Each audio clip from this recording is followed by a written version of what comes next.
4-inch piece of timber. So we've got a space which is 4 inch in order to put something there which is going to be stable. The only thing that will go in there which doesn't mean dismantling the wall above it and then starting again with a piece of stone or a sectional piece of timber that the engineer is happy to put in there is concrete, because of the minimal intervention it takes on putting in a concrete. That's modern days. I'm just trying to get my head around why, and historically, why they wouldn't have they wouldn't have built with it. You had about half a brick's thickness to the outside face of the wall because of the position of the timber. Also, it was very weak, it was bent, it was rotten. We got the engineer in, we've cut back that one, put concrete on the outside and kept the inside timber ones, because we put a lead tray in as well, which you can't see any of this, but it's protecting those inner ones, so they've been retained. So we're only taking them out when we have no choice, essentially. And the other thing that Mark mentioned... who decides, and why are we only deciding now that these lintels are rotten? I mean, why? Because you couldn't see them before. When you're taking out a timber lintel, quite often they can be about that thick, and they're just laid kind of horizontally, and so you often see them bowing. To put in a modern timber lintel, you're going to need much deeper section. The engineer won't sign off anything any less.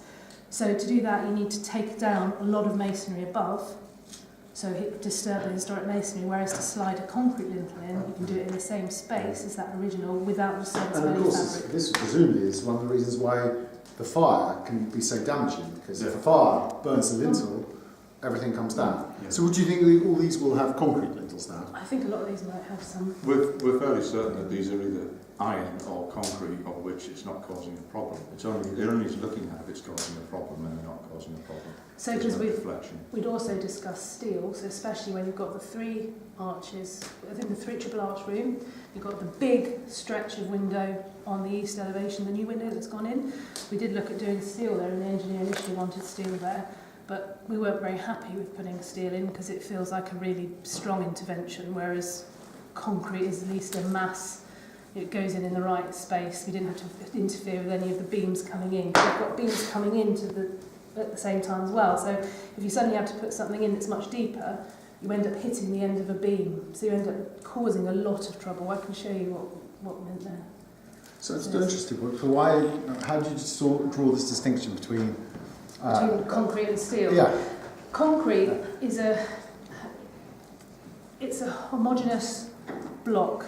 Obviously it's got steel in, that we're putting in the wall, and it's minimum size. A steel, then needs joist hangers, it needs extra timbers going in, it needs stainless steel straps going through, it needs bigger pad stones, it needs a lot of accessories, if you see what I mean. I see. Whereas concrete is very much like putting in a stone lintel. I see. It's not stone, it's concrete, it's modern, but it's stable, it's minimal in size and dimension, and needs very few It's still got steel accessories. inside it. Yeah. It's got reinforcement rods in it. Yes, But you know, as long as If you end up with this, if you go down the route of putting steel in, you've got a stainless steel which won't corrode, you've got a painted steel which can corrode, which can cause problems later if that starts corroding.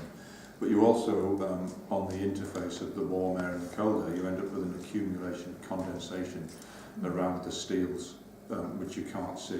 And then you have to fireproof it. So you do end up in a fairly hazardous situation in the future. So unfortunately, concrete is necessary in conservation. Okay. Well, thank you for that explanation.